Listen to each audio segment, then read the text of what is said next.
जय हिंद, भारत माता की जय। दोस्तों, इंडिपेंडेंस डे की आपको और आपके पूरे परिवार को बहुत बहुत शुभकामनाएं। एक बार फिर से नेवर से डाई सीरीज के नए एपिसोड में मैं मेजर डीपी सिंह आपसे रूबरू हूं। हर बार हम आपको उस फौजी की दास्तां सुनाते हैं जिसने ट्रेनिंग में कम रिसोर्सेज के होते हुए भी कैसे डिफिकल्टीज में भी कैसे रह के नेवर से डाई एटीट्यूड को यूज करके अपनी जिंदगी में सक्सेस प्राप्त करना सीखा है। लेकिन आज वो दो पर्सनालिटी जिनसे हम आपको मिलवा रहे हैं वो वर्दीधारी फौजी नहीं है। वो प्राउड पर्सनालिटी हैं जिनको ये सिखलाई जिंदगी ने दी है। हमारे साथ हैं उदय कुमार बागड़े और संदीप कौर। इससे पहले कि हम उनके बारे में जाने और उनसे बातचीत करें, आइए एक छोटी सी क्लिप उनकी लाइफ के ऊपर देखते हैं।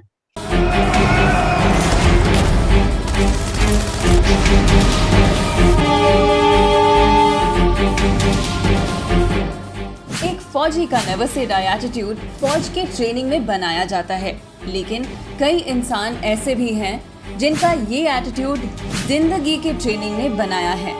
फर्क सिर्फ इतना है कि फौज की ट्रेनिंग इंसान अपनी मर्जी से चुनता है और जिंदगी ने किसे ट्रेनिंग देनी है इसका फैसला इंसान नहीं करता। आज हम बात करेंगे दो ऐसे एम्प्यूटीज के जिनको जिंदगी ने जीने का जुनून सिखाया, उदय बागड़े और संदीप कौर।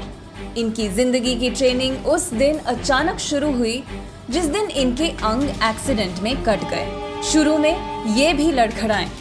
उदय ने तो जिंदगी छोड़ने तक की सोची, मगर आज ये दोनों इस बात की मिसाल हैं कि जिंदगी के मुश्किलें इंसान को कामयाब बनाती है और जिसको जितना पटका जाता है वो उतनी ज्यादा ऊंचाई हासिल करता है। इन दोनों की एक कॉमन कड़ी है द चैलेंजिंग वंस एनजीओ, जहां इनको इन बातों का एहसास दिलवाया जिससे इनकी सोच पॉजिटिव हुई और जिंदगी के लेसन्स सीखने आसान हो गए। From a man who battled suicide and could barely walk 5 meters on his prosthetic leg, Uday transformed himself into a challenger, bringing laurels to his state, Gujarat and India as a marathon runner, cyclist and a swimmer. दूसरी तरफ, shedding all her inhibitions, Sandeep decided not to bother about what people will say, but she lives like a queen. She dances, runs and fulfills all her dreams and responsibilities as a mother, wife and a dedicated employee of the Indian Railways, जो Covid के दौरान भी हर रोज office जाती हैं, even when she is exempted as a person with disability. Uday and Sandeep are common people like you and me, but truly, to the challenger spirit of the Challenging Ones group, they have understood that true independence is winning over your own self-limiting thoughts. They follow the mantra of Man Jeete Jag Jeet to celebrate their independence every day. On this Independence Day, चलो खुद से ये सवाल पूछते हैं, Are we still slaves of our limiting thoughts? या हमने खुद को चैलेंज करके अपनी कमजोरियों से इंडिपेंडेंस प्राप्त कर ली है? तो ये थी एक छोटी सी झलकी इनकी लाइफ के ऊपर which you just saw in that small clip. Now we have both the proud personalities with us, Sandeep Kaur और उदय कुमार बागड़े। आप दोनों का बहुत बहुत स्वागत है। जय हिंद। जय हिंद। तो संदीप, आपसे शुरू करते हैं। आप बताइए कि वो इंसिडेंट जिसने आपकी जिंदगी को बदल दिया, वो इंसिडेंट जिसमें आपने अपना अंग गवाया, वो क्या था? Sir, first of all happy independence day to all. That time I was just 50। मैं सिर्फ 15 साल की थी कि जब मेरा एक्सीडेंट हो गया और मैं अपने लेग को मैंने खो दिया था। तो मैं घर से ट्यूशन जा रही थी, तो कुछ अंडर कंस्ट्रक्शन बिल्डिंग थी, वहां पे एक बहुत बड़ा पिलर नीचे गिर रहा था जो कि अराउंड ऑलमोस्ट 80 क्विंटल्स का होगा। तो नीचे 2 बच्चे थे, तो विद इन सेकेंड्स जितनी देर में मैंने बच्चों को पुश किया आगे की तरफ, उतनी देर में वो पिलर मेरे सर पे लगता हुआ मेरी लेग पे आके गिर गया। तो वो इतना हैवी था कि मैं तब अनकॉन्शियस हो गई। जब तक मुझे उस पिलर से बाहर निकाला गया तब तक मैंने देखा कि मेरी लेग के 2 पीसेस ऑलमोस्ट हो चुके थे। हल्की सी अटैच थी बट हाँ, वो दोनों बच्चों की जान बच गई थी। आज पूरे 17 साल हो गए हैं। आज 15 अगस्त का ही दिन था जब मेरा ऑपरेशन हो चुका था और मेरे लेग बिल्कुल मेरी बॉडी पार्ट से अलग हो चुके थे और मेरा एक नया जन्म हुआ था। आज पूरे 17 साल हो चुके हैं मुझे। Very good, we are so proud of you Sandeep. Uday, आपकी जिंदगी में वो पल कौन सा था? Happy independence to all. Sir 18 दिसंबर 2007 को मैं रोड साइड खड़ा था और अचानक से एक ट्रक ने मेरे को हिट कर दिया और मेरे उस पैर के ऊपर से वो चला गया। जो कि माउंट आबू के आसपास हुआ था, वहाँ कोई फैसिलिटीज नहीं थी, तो मुझे अहमदाबाद शिफ्ट कर दिया गया। तो ड्यू टू टाइम कंस्ट्रेंट मेरा एम्पुटेशन करना पड़ा और मेरा एक नहीं 2 एम्पुटेशन हुआ था। तो संदीप, ये बताओ कि जब ये एक्सीडेंट हुआ और उसके बाद शुरू की जो लाइफ थी आपकी, उसमें आपकी जिंदगी में आपको क्या लगता है कि विचारों ने आपको जकड़ा हुआ था? क्या आप अपने नेगेटिव विचारों के गुलाम बने हुए थे? बिल्कुल सर, जैसा आपने कहा कि मैं बहुत ज़्यादा अपने नेगेटिव थॉट्स की गुलाम हो चुकी थी। लाइक जब मुझे ऑपरेशन थिएटर में लेकर गए, तो मुझे ऑपरेशन थिएटर के में अंदर जाके इन्होंने बताया कि आपकी लेग ऑपरेट होने वाली है। तो मैं बहुत ज़्यादा घबरा गई और मुझे डॉक्टर्स मुझे ये बोल रहे हैं कि अगर आप हौसला छोड़ दोगे संदीप, तो आपके पेरेंट्स बाहर मर जाएंगे। तो उन्होंने मुझे ये लाइन बोली। तो वो आधा पौना घंटा मैं बहुत रोई, बहुत रोई। उसके बाद मुझे ऑपरेशन के बाद मेरा ये था कि मैं तब स्माइल कर रही थी, क्योंकि उस आधे घंटे में मैं अपने आप को मैंने प्रिपेयर कर लिया था। बट हाँ, ये है कि हॉस्पिटल में रियलिटी कुछ और होती है। बट जैसे मैं सोशल लाइफ में आई, लोगों को फेस किया, तो बहुत ज़्यादा अलग था सब। लोग मुझे सिंपैथी दिखाते थे, मुझे एक तरह से दबाते थे लोग अपने विचारों से। कोई मुझे लाइक लंगड़ी वर्ड, बहुत चीप वर्ड लगता है, लोग मेरे लिए यूज़ करते थे ये वर्ड। तो मैं तब 16 साल की थी मुश्किल से। मुझे एक लेडी ने लिटरली बोल दिया कि ये तो अब अपाहिज हो गई है, इसके लिए एक अपाहिज पति ही हम देखेंगे। अभी मैं 16 साल की थी तब। तो वो बात मेरे दिल पे बहुत लगी कि ये कौन होती है जज करने वाली मुझे, कि मेरे को कैसा पति मिले या ना मिले। उदय, आप क्या कहोगे इस बारे में? आपके विचार कैसे थे उस समय? उस समय तो सर जैसे पहले प्योरी लाइफ जी रहे थे, उस टाइम मेरा लड़का सिर्फ 8 महीने का था, जो उसने चलना सीख रहा था और मेरा चलना बंद हो गया। तो मतलब माइंड में पूरा ये हुआ था कि कैसे मेरा पूरा जिंदगी जाएगा, मैं अपने बच्चे को कैसे संभाल पाऊंगा। पूरा मेरा थॉट्स एकदम ये हो गया था कि अब क्या होगा। इवन जब आजू बाजू वाले लोग भी कहते थे, तो जैसे मैडम ने बताया कि ये लंगड़ा हो गया, अब ये कैसे जी पाएगा, लोग एकदम मर्सी दिखाते थे। मैं घर से बाहर नहीं निकलता था, मुझे घर से बाहर निकलने में शर्म आता था। और मेरे माइंड में इतना नेगेटिव थॉट्स हो गया था कि जस्ट मैं उसका गुलाम हो गया था। और मैंने फिर एक बार सुसाइड करने का भी ट्राई किया था उसी टाइम। आजादी प्राप्त करिए अपने विचारों से, नेगेटिव जब विचारों से। मेरे नेगेटिव सब सोच आ रहा था, तो मैं मेरी मिसेस प्रीति बागड़े, उससे डिस्कस किया, तो उसने मेरे को थोड़ा हौसला दिया कि आपका तो एक ही पैर है, बाकी लोगों के तो दोनों पैर नहीं होते, फिर भी वो लोग जीते हैं, मैं आपके साथ हूँ। तो मुझे थोड़ा हौसला आया। उसके बाद जब मैंने प्रोस्थेसिस लगाया और जब मैं थोड़ा चलने लगा, तो मुझे थोड़ा कॉन्फिडेंस आया कि नहीं, अभी मैं थोड़ा चल पा रहा हूँ, एटलीस्ट किसी पर डिपेंड नहीं रहूंगा। उसके बाद जब फिर भी जस्ट मेरे माइंड में तो था ही कि नहीं, मैं तो जब प्रोस्थेसिस लगाने के बाद भी मैं फुल पैंट पहन के ही जाता था कि मेरा प्रोस्थेसिस कोई देखे ना, मुझे कोई मतलब कोई ऐसा ना समझे कि भाई इसका एक पैर नहीं है। जब उसके बाद जब हमारा कोची में आपके हेल्प से जब मैं मैराथन पार्टिसिपेट किया, तब मैंने मेजर सर को भी पूछा था कि सर मैं शॉर्ट में तो नहीं दौड़ पाऊंगा, मुझे शर्म आता है, मैं फुल ट्रैक पहन के ही दौड़ूंगा। तो मेजर सर ने आपने मुझे बहुत डांटा, बोला नहीं तुमको चलना है तो इसी में चलो, नहीं तो तुम घर जा सकते हो।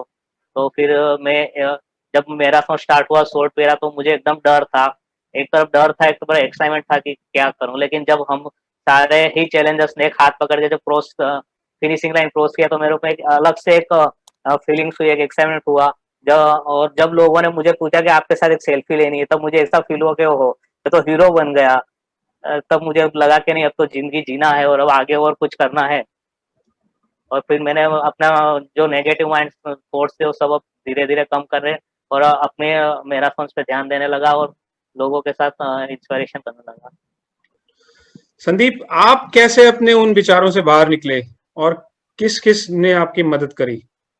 सर, मैं अपने विचारों से बाहर जब मैंने ऑटोबॉक्स से अपना लिम्ब परचेज किया, तब मैंने थोड़ा बहुत जब चलना शुरू किया, तो मैंने जब चलना शुरू किया तो मेरे पेरेंट्स ने, मेरी फैमिली ने, मेरे नियर डियर्स ने मुझे बहुत सपोर्ट किया। लिटरली अगर मैं शॉर्ट में बोलूँ तो मेरे पेरेंट्स ने हर वो काम मुझसे एक्सीडेंट के बाद करवाया जो मैं पहले करती थी। बीइंग ए गर्ल, घर की सफाई, झाड़ू पोछा, बर्तन एटसेट्रा। मेरे पापा ने मुझे अकेले बाहर भेजना, आप जाओ, बिना स्टिक के कि तुम जाओ बेटा, तुम सब कुछ कर सकते हो। बट फिर मेरी अरेंज मैरिज हुई। मेरे हस्बैंड सरदार जतिंदर सिंह खुराना, जो कि एक नॉर्मल हैं। हैंडीकैप मैं हूँ, आई नो, बट वो एक नॉर्मल इंसान है जिन्होंने बहुत इज्जत से मुझे अपने घर में लेकर आए।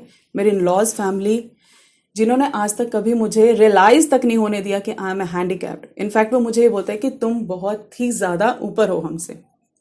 क्यों? उनकी सपोर्ट से ही आज मैं, मेरे 2 बच्चे हैं, ट्विंस बेबी गर्ल्स, जो कि 4 इयर्स की हो चुके हैं। मेरी शादी को 5 साल हो चुके हैं। इनफैक्ट अगर मैं शॉर्ट में कहूँ कि मेरे पेरेंट्स और मेरी इन लॉज फैमिली दोनों से मुझे इतना सपोर्ट मिला है कि उसके बाद कि आज मैं इन चीज़ों से इतनी जल्दी ओवरकम होना बहुत ही नेचुरल था। बट आप ये कह लीजिए कि हम हर वो काम हमने वो किया है जो कि एक नॉर्मल इंसान करता है। शायद मैं कहूँ कि एक नॉर्मल इंसान को एक बार आलस आ जाएगा ये चीज करने में कि नहीं, बट किसी का मुझे पता नहीं है, बट मैं कभी आलस नहीं करती। मैं हमेशा हर वो काम करती हूँ और ये बहुत लाइफ के चेंजेस आए। शादी तक बहुत अच्छा टाइम पीरियड रहा। उसके बाद मेरी लाइफ में एक टर्निंग पॉइंट आया जहां मुझे किसी के थ्रू टीसीयू ग्रुप के बारे में पता चला और फिर उसके बाद मैं ऑटोबॉक के थ्रू मैंने एक मैराथन किया जो कि मेरी लाइफ का टर्निंग पॉइंट था। मैं सर आपको बताना चाहूंगी कि मैं 10 किलोमीटर्स का मैंने मैराथन किया अभी लास्ट IDVI, जिसमें कि मैं फर्स्ट फीमेल 10 किलोमीटर्स एम्पूटी रनर रही। 10 किलोमीटर्स का मैंने किया है कंप्लीट। तो आगे भी मैंने बहुत कुछ अभी करना है। अब मुझे भागना है अपनी जिंदगी में। अपने विचारों के गुलामी से बाहर आके जो आपको रियल इंडिपेंडेंस मिली, उसके बाद आपकी जिंदगी में क्या चेंज आया? तो आपके आपके मायनों में रियल इंडिपेंडेंस क्या है? सर रियल इंडिपेंडेंस में आपको ये कहूंगी कि हम पहले जब हम नेगेटिव थॉट्स के गुलाम होते हैं तो हम ऐसा लगता है कि हम एक बॉक्स में बंद हैं जिससे हम बाहर की दुनिया कभी देख ही नहीं पाते हैं। देखा जाए तो हम बिल्कुल ही एक 4 दीवारी में बंद होके, वो ऐसा कुछ नहीं कि दुनिया तो बोल ही रही है पर वो सिर्फ हमारे मन के अंदर का डर है। वो कहते हैं ना, डर के आगे जीत है। वही कंसेप्ट हमें अपनी लाइफ में लेना चाहिए कि मुझे पहले मैं डरती थी, दुनिया तो वही सब कुछ बोल रही थी। जैसे जैसे टाइम निकलता गया मेरा डर निकलता गया, मैं उस बॉक्स से बाहर निकली। लोगों ने तो बातें करनी है, मैं उस बॉक्स से बाहर निकली और आज मैं पूरी आज़ाद जिंदगी जी रही हूँ। कोई कुछ भी कहे, मुझे अगर मैराथन करना है तो मुझे करना है। उदय, आपको कैसा लगता है जब अब आप मतलब आपके लफ्जों में रियल इंडिपेंडेंस क्या है? क्या आपने प्राप्त कर ली है? मुझे लग रहा है कि नहीं, अब मैं कुछ भी कर सकता हूँ जो मैं इवन जब मैं मेरे दोनों लेग सही चला थे तब भी मैंने एक भी मैराथन नहीं किया था। आज मैं 17 से 18 मैराथन कर चुका हूँ, तो अब मुझे लग रहा है कि मैं कुछ भी कर सकता हूँ। सिर्फ एक लेग जाने से कुछ नहीं हुआ। मैं अभी मेरी पर्सनल लाइफ, प्रोफेशनल लाइफ सारी अच्छी तरह से खुशहाल जी रहा हूँ और मुझको अभी कोई भी प्रॉब्लम नहीं हो रहा है। आई वॉन्ट टू आस्क कि इस समय के सिनेरियो, जो कोविड के चैलेंजिंग सिनेरियो इस समय चल रहा है, कई लोगों ने अपनी जॉब या कई लोगों को प्रोफेशनल अरीना में लॉसेस हुए हैं, वो चैलेंजेस फेस कर रहे हैं। तो संदीप, आपका उनके लिए क्या मैसेज है? सर मैं उनके लिए यही मैसेज देना चाहूंगी कि जरूरी नहीं है कि लाइफ का अगर एक हिस्सा खराब हो जाता है तो हम कुछ उसको छोड़ देते हैं, हम उसके साथ ही लेकर चलते हैं। सुख दुख सबके साथ होते हैं। अब जैसे मेरी एक लेग चली गई तो इसका मतलब ये नहीं कि मेरी जिंदगी खत्म हो गई है। मैं उसको अलग रख के अपनी लाइफ भी बहुत अच्छे से जी रही हूँ। मेरी लाइफ, बच्चे हैं, मेरे पास जॉब है, वेल सेटल्ड हूँ। तो इसी तरह से सर, जैसे कोविड है, कोविड आजकल चल रहा है, सब लोग बहुत परेशान हैं। मैं अपने आसपास के लोगों को यही बोलती हूँ कि आप प्रिकॉशंस लेके, अपनी सेफ साइड लेके आप हर वो काम कर सकते हैं। आप ऑफिस जाओ, आप काम करो। उदय, आपका क्या मैसेज है आम जनता के लिए जो कई बार डिप्रेस होके, आई हैव सीन कि सुसाइडल टेंडेंसी भी कई लोगों में है, there are many suicides which has happened. मेरा सर यही मैसेज है कि nothing permanent in this world. कुछ भी परमानेंट नहीं है। आज आप डिप्रेस हो रहे हो और सुसाइड की कोशिश कर रहे हो, थोड़ा भी नहीं करना चाहिए, क्योंकि आज आप बुरे दिन है, आपको प्रोफेशनल लॉस है या जो भी लॉस है, वो इन नेक्स्ट 6 मंथ 7 मंथ से रिकवर हो जाएगा जब भी आपका कोविड का ये होगा। जैसे हमारा तो लेग परमानेंट गया है, जो कभी आने वाला नहीं है, फिर भी हम लोग इतनी खुशहाल जिंदगी जी रहे हैं। हम सब family, professional life, social life सबको साथ लेके चल रहे हैं। तो आप आपका तो यार परमानेंट नहीं है। In next month, next week, next month, next year आप नॉर्मल हो ही जाएगा, सारा हो जाएगा। तो आप क्यों हमारी जैसी जिंदगी नहीं जी सकते? Uday and Sandeep, thank you so much for joining in on this Independence Day and sharing your thoughts that how it is important to actually gain independence from your negative thoughts. वही actual में स्वतंत्रता है। आपको, आपके परिवार को स्वतंत्रता दिवस की बहुत बहुत शुभकामनाएं, और Thank you, आने sir. वाले हर वो काम जो आप करना चाहते हो अपनी जिंदगी में, उसके लिए बहुत बहुत ऑल द बेस्ट। तो दोस्तों, ये थे वो जिंदगी के असली फौजी, जिनको जिंदगी ने अभाव की जिंदगी में भी रहते हुए, डिफिकल्टीज में भी रहते हुए, कैसे नेवर से डाई एटीट्यूड से सक्सेस प्राप्त करनी है सिखाया। मुझे वो 2 लाइनें याद आ रही हैं जो एक बार किसी बुजुर्ग ने मेरे लिए कही थी, और मैं आपके साथ शेयर करना चाहूंगा कि अभाव की जिंदगी में भी जो रहे प्रसन्न, अभाव की जिंदगी में भी जो रहे प्रसन्न, सच्चे मायनों में वही सर्वगुण संपन्न। तो इस इंडिपेंडेंस डे पे मैं आपको इस विचार के साथ छोड़ के जा रहा हूं that how important it is actually to win over your own limiting thoughts and be independent out of those negative emotions. Next time, in the next episode of Never Say Die series, we will meet with a Fauji and understand his life and the lessons learned from his life. Till then, take care of yourself. Jai Hind, Bharat Mata ki Jai.